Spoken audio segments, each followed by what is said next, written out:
Halo semuanya, selamat datang kembali di channel tentang kode. Di video kali ini kita akan belajar tentang arrow function yang ada di JavaScript. Mungkin langsung saja saya akan mulai. Di sini saya ada template seperti ini. Di template ini cuma ada satu tombol button seperti ini dan memanggil file main.js yang ini. Nah, di file main.js ini saya ada beberapa function, regular function atau function yang kita tulis secara normal. Nah, semua function-function ini akan kita tulis ulang menggunakan gaya arrow function. Misal yang hello world, ini saya akan convert menjadi arrow function. Ini saya contohkan. Saya buat di sini const hello world. Seperti ini. Nah, untuk membuat arrow function sama dengan seperti ini. Kemudian kurung biasa dan kita gunakan arrow. Jadi ada dua arrow, ada yang model seperti ini, ada yang seperti ini. Jadi yang kita gunakan model seperti ini. Dan kita buka kurung kurawal seperti ini. Nah, di dalamnya kita console.log hello world. Yang ini saya komen. Kemudian di bawah sini saya panggil hello world. Ini saya inspect elemen di browser. Saya buka tab console. Oke, jadi seperti ini cara untuk menulis arrow function. Nah, karena di sini cuma ada satu baris kode, maka kita bisa meringkas dengan cara menghapus kurung kurawal yang ini. Kita buat satu baris seperti ini. Oke, ini saya simpan. Maka di konsol kita masih mendapatkan hasil hello world. Kemudian is angka ganjil. Ini kita akan convert juga ke arrow function. Ini saya komen. Saya buat const is angka ganjil seperti ini. Masih sama caranya seperti ini. Sama dengan kemudian kurung. Nah, karena di sini menerima satu parameter angka, maka di sini kita masukkan angka seperti ini. Dan yang ini cuma ada satu baris kode, maka kita bisa langsung mengetikkan seperti ini. Angka modulus 2 tidak sama dengan 0. Seperti ini. Di bawahnya saya panggil is angka ganjil. Misal saya akan ngecek angka 178. Saya simpan. Ini karena mengembalikan true atau false, maka saya harus console.log seperti ini.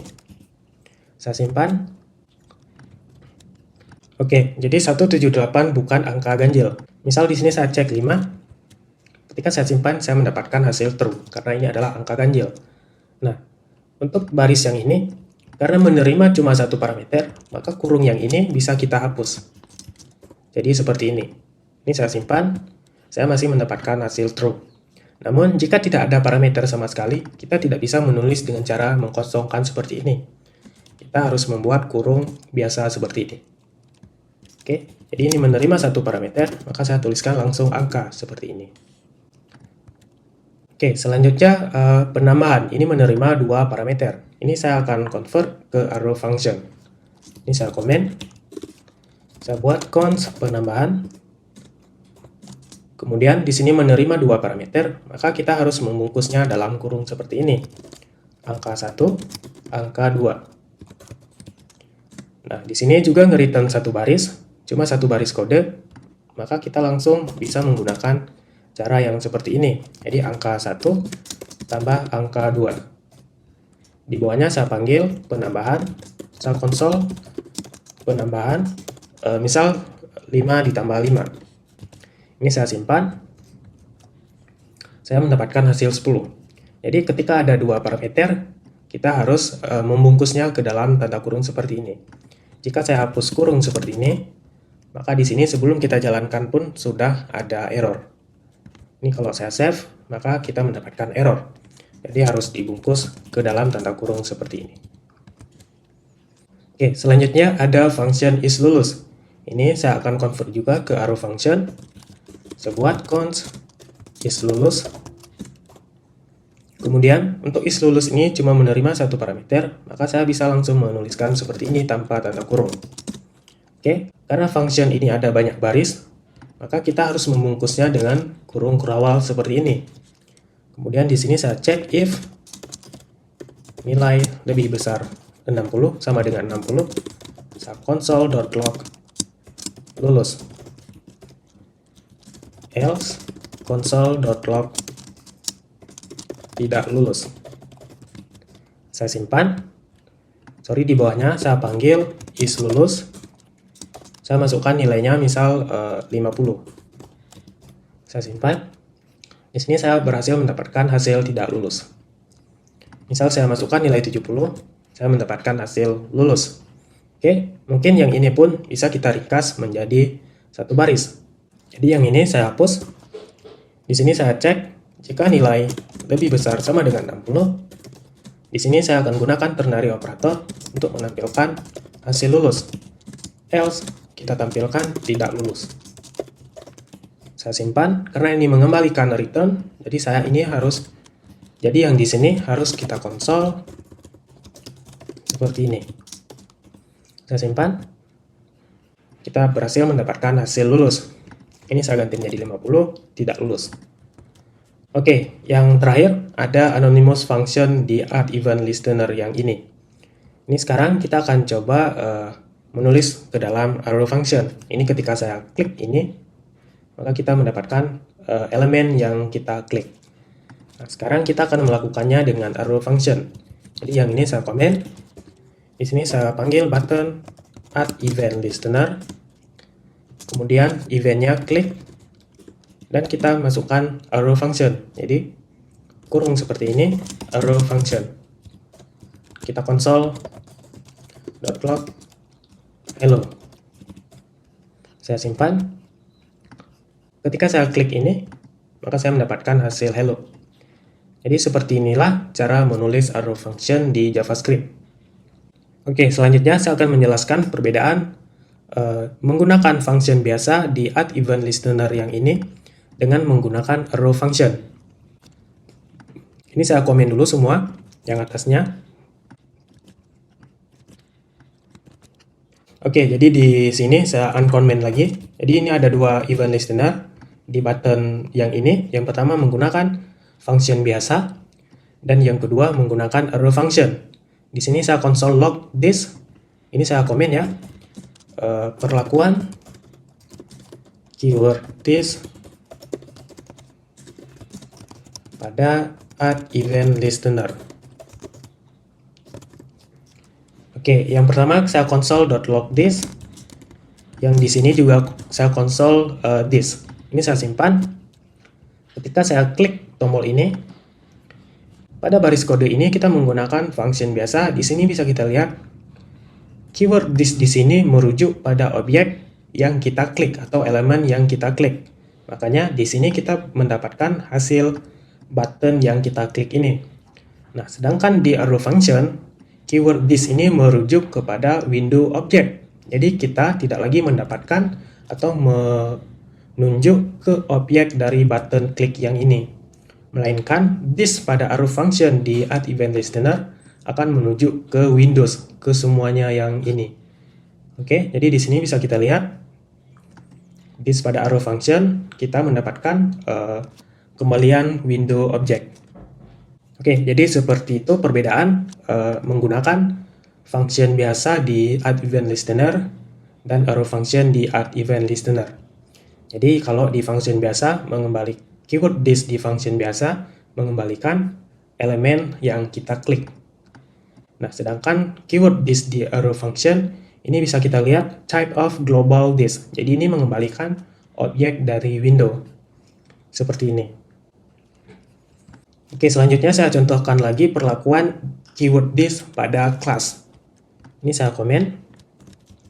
Saya buat komentar perlakuan keyword this pada class. Misal di sini saya buat satu kelas mahasiswa. Kelas mahasiswa. Di kelas mahasiswa ada konstruktor, parameternya nama. Di sini saya akan ngeset properti nama, this, nama sama dengan nama, seperti ini. Nah, di bawahnya saya buat beberapa function, get nama misalnya.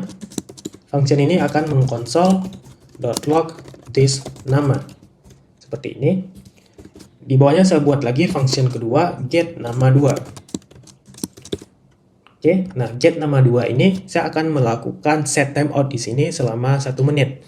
Selama 1 detik. Jadi setelah 1 detik baru saya akan mendapatkan this nama. Namun di set timeout ini saya akan menggunakan function biasa, bukan arrow function. Jadi ini saya buat set timeout function seperti ini. Ini saya buat 1000 milisecond. Nah, setelah 1000 milisecond, saya akan mendapatkan hasil this nama seperti ini. Kemudian function ketiga yang akan saya buat get nama 3. Get nama 3. Nah, untuk get nama 3 ini, pada set timeout saya akan menggunakan arrow function. Jadi function saya hapus. Saya gunakan arrow function seperti ini. Oke, di bawah sini saya akan memanggil kelas mahasiswa ini. Ini saya buat variabel mahasiswa, new mahasiswa. Kemudian saya masukkan mahasiswanya, misal John Doe. Ini N-nya kecil ya, bukan kapital seperti ini. Nah, di bawah sini yang pertama saya akan memanggil fungsi atau method get nama yang ini. Jadi saya panggil mahasiswa get nama. Kemudian saya save. Nah, jadi pada function ini kita berhasil mendapatkan nama dari mahasiswa, John Doe. Nah, di bawahnya saya akan memanggil method yang kedua, get nama 2. Mahasiswa get nama 2 seperti ini. Saya simpan. Oke, di sini saya mendapatkan undefined. Oke. Nah, yang terakhir saya akan memanggil get nama 3. Mahasiswa get nama 3. Saya simpan. Nah, pada get nama 3 saya berhasil mendapatkan John Doe. Mungkin pertanyaannya kenapa bisa seperti itu. Saya jelaskan. Pada get nama 2, di set timeout kita menggunakan regular function atau function yang biasa kita gunakan. Nah, kalau di class, maka function atau regular function yang seperti ini, keyword this akan merujuk ke objek window. Di sini misal saya console.log this seperti ini, saya simpan. Kita tunggu 1 detik. Nah, di sini bisa teman-teman lihat bahwa this di function biasa di class akan merujuk ke window object. Namun, di arrow function ini, keyword this akan merujuk ke objek mahasiswa, jadi bukan ke window object. Ini saya komen. Saya akan ngeprint atau console this di arrow function yang bagian ini. Ini saya simpan. Nah, jadi this di arrow function yang ini akan merujuk ke objek mahasiswa yang ini, ke kelas mahasiswa. Oke, nah sedangkan yang regular function seperti ini atau fungsi yang kita tulis dengan gaya normal seperti ini, keyword this akan merujuk ke window object. Jadi ini perbedaan bagaimana perlakuan keyword this arrow function dalam sebuah kelas di JavaScript. Oke, jadi kalau di kelas sebaiknya kita menggunakan arrow function yang seperti ini karena keyword this akan merujuk ke kelas itu sendiri. Oke, ini saya komen dulu semua. Saya akan contohkan juga perlakuan keyword this di objek JavaScript. Ini saya komen semua. Perlakuan keyword this